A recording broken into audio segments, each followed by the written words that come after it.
Caution, this video is for informational purposes only, and the lack of humor in this video is almost disgraceful. To compensate, I will put as many jokes as I can think of in the description below. Feel free to visit it anytime. And now, on with the video. Hey everybody, welcome to another video. So today we're going to be talking about 5 head and face drawing tips that'll help you draw like a legend. Let's get into it. So tip number 1 is going to have to be angling your heads, because in so many head tutorials, especially for beginners, they'll always draw straight on views, like front views of the heads, and that kind of gets to me, because there's really no reason that you should ever draw straight ahead, perfectly straight, perfectly like a robot.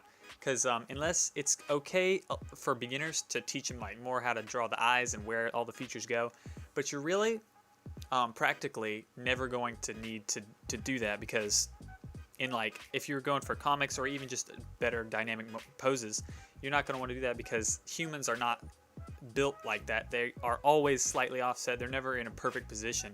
So if you want to get more dynamic poses and just generally a better drawing, you're always going to want to angle them. If you can see here, in all 3 of these reference drawings that I drew, this guy's looking down, this guy's looking over, this guy is kind of looking straight, but he's really looking kind of off to the side as well. And so they're all not perfectly straight on, and it already just makes it look a lot better and just more dynamic. And it really helps if you draw your heads like this, because it just gives everybody, it feels more like a human. And it seems like that wouldn't really affect drawing talent, but it really looks like a better drawing if it looks more like a human, even if it has nothing to do with the actual drawing skill. So I feel like that's got to be the first tip, because so many head drawing tutorials will just skip over that, but it's arguably the most important thing when drawing a head, for me especially. But tip number 2 is going to be identifying where the face is, because I watched this video a long time ago and it really opened my eyes, because this right here is not a flat surface. It looks like it, especially before you have the shading in, but it's because like this right here is the side of the face, if not more. And so you're not going to want your eye right here. And obviously you can tell pretty good, but like here, not even, like you want it just on the edge of that right there, and have it here, because your face is 3D. It's 3D. It's coming out at you. So this right here, you have to figure out where the face is, because the face is about here. And then once you figure that out, it's really easy to find where you want to place the eyes and the nose. And I feel like it's really good. The more you do this, the less you actually have to draw these lines in, but I do recommend doing that if you're starting out. Always draw lines, try to figure out where everything is, and figure out how and where the face is, so you can place all the features a lot better, and it makes it a lot easier. That was whenever I learned that, was whenever I really started getting better at faces, and that's really helpful. And obviously it's different depending on where the face looks, because all of this is the side of the face. It just depends. You have to adjust to the dynamicness of the face, and it kind of ties along with the first tip, which is just always do it differently. And so you'll learn a lot more if you do it like that. And obviously if you're first starting out, just try to figure it out on a flat. Maybe draw 1 or 2 just perfect portraits or front-on views, but really try to move away from that quickly, because it can get you into a mindset, and it stops you from learning too well. And so the third tip is a smaller tip, but it's really just about distortion, and you should really try to get this down pat. I don't even have it perfect yet. It takes a while. You're going to want to distort the facial features and really everything to the angle of the head. And all of this kind of ties into the first one, because it's so important. I feel like no one ever takes this seriously, but you never want to draw a front-on view. It keeps you from learning so many different things you could be learning by doing different angles constantly, and it just doesn't look nearly as real. But you're going to want to distort the eyes and really everything on the face, the mouth too, the nose, depending on the angle. Like for example, here you're going to want this oval, because that's the shape of the eye, and here it's going to be a little more circle. The face isn't turned too much, so it's going to be higher, but not quite fully circled. And obviously here I'm drawing it a little bit rougher, because I'm trying to, keep it going, But and even the mouth. This is a big one because it took me forever to realize that the mouth also needs to be distorted. I used to draw mouths like this, you know, but it's like, if you're drawing a frown, for example, you're not going to go like that. You want it to be distorted, like more like this. See how this one is, this one's a steeper slope on this side, because of the angle of the face, and it always depends on the angle of the face. And it took me a while to realize you just have to, everything you put on the face has to be distorted, depending on the shape and direction of the face. And like down here, even the ups and downs, because this guy right here also is distorted. Even though he's looking straight at us, he's looking down, so the eyes are tilted up more because he's looking down, and so we're kind of looking down at more of the top of his eyes, and you're seeing it from a different angle, and it causes it to look like they're tilted up more. And it'd be the same if he was looking up. They would be tilted down more. And same with the ears. The ears would be higher if he's looking down. If he's looking up, the ears would be lower. And you also distort the ears, as you can see here. So distortion is a big part of making your faces look better, especially when you put into practice the first tip, which is, you know, angling your faces more. Tip number 4 is expressions. So expressions are a bit tricky because they're never quite the same, which is also what makes them easy. And I do recommend practicing expressions really early on.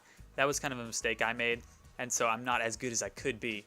But people never have straight faces. Unless they're trying, they're always going to have some sort of smirk, some sort of smile. It can either be crazy or really mellow, but you always need to be trying to learn how to draw expressions. And a good thing here, let's just move in here, and a good thing to do is use eyebrows. Obviously you want to play with everything on the face, literally everything, even the nose in some cases. The nose is a little bit more stagnant, so it's not in some of the more mellow expressions, but it can be used even in big expressions. But for instance, I'll just draw a pretty simple expression here. See, you play with the eyes, especially if it's cartoony. If it's cartoony, obviously everything cartoony is exaggerated. The more cartoony, the more exaggerated it is. But you're going to want to play with the eyebrows. The eyebrows are arguably one of the more important aspects of expression, but playing with the eyes too can really help. And the size of the pupils really works too. And then you can just do all sorts of mouths. And I really like expressions, especially once you get into it and start getting even better. Expressions can be really fun because they can just be really out there, you know. And they also just give so much life to the character, and I love it. I love it so much. Drawing expressions is one of my favorite things to do now. And there's just so many expressions, so it's really good. So this is probably my favorite tip because not only is it really important and needs to be learned, but it's just fun. So you can just enjoy practicing, which is a big thing. If you enjoy practicing, you do it more, and then you get better. So expressions is a good one. Obviously, you're going to want to use the eyebrows the most. Really exaggerate the eyebrows. Sometimes you can just go really crazy with it. But the eyes too, the mouth, even the nose in some cases, you're always going to do that. And you always remember to distort them depending on the face angle. All of these tips interconnect. You're going to want to angle the face more. You're going to want to distort the features. And when you give the expressions, you're going to want to distort them based on the angle of the head, so they all fit together, and that's what makes drawing so awesome. Or just one of the many reasons why drawing is awesome. But you want to keep in mind all of these at the same time, so it can get a little bit overwhelming. So start slow. Start with probably just a front-on view of a character, maybe do a few of those, then start drawing like less dramatic angles of the head, maybe a little bit up, a little bit down to the side. And obviously you can do like straight side views, but you don't want to do those too much for the same reason as you don't want to do the front-on views. But and you're going to want to mess with all of these different tips and stuff. And tip number 5, finally the last tip. And this tip is one that most artists will say is arguably the best. And I can agree to some extent, which is use references. Always use references. You can't draw anything if you don't know what it looks like. So you always need to know what you're drawing, and the more you use references and the better you get at it, the faster you'll improve. It really helps speed up the process. And even just like watching speed paints and stuff and just really breaking down what they're doing and figuring out, if you just take a picture of yourself or get something from online and just either trace over it or just look at it and try to get it right, it really helps you figure out what exactly needs to go where and what lines need to be long, short, bent, all that kind of stuff. because if you try to do stuff from imagination, you can get it there a little bit, because we all know generally what a face looks like. But to really get the fundamentals and like get it accurate and structured and looking like a real face, this is especially important for people who are drawing less cartoony. But you really need to see what you're drawing, because even if you think you know what a face looks like, there's always just some things that you don't know. And this works with anything: bodies, trees, landscapes, everything. References is one of the biggest things in drawing faces and just generally anything you want to draw. So references is one of the bigger ones, and lots of people will say is the most important thing about learning to draw. And this is another thing that I didn't do whenever I first started, and it really probably hurt me. If I had done this a long time ago, and I would have, not made a lot of mistakes that I did make, and spent less time correcting those. But that is a big one, and definitely always draw with references. But that's it for all the tips I have for you today. Make sure to subscribe and leave a like, and once again, don't touch that bell. I mean it this time. But anyway, thank you so much for watching, everybody, and I will see you in the next video.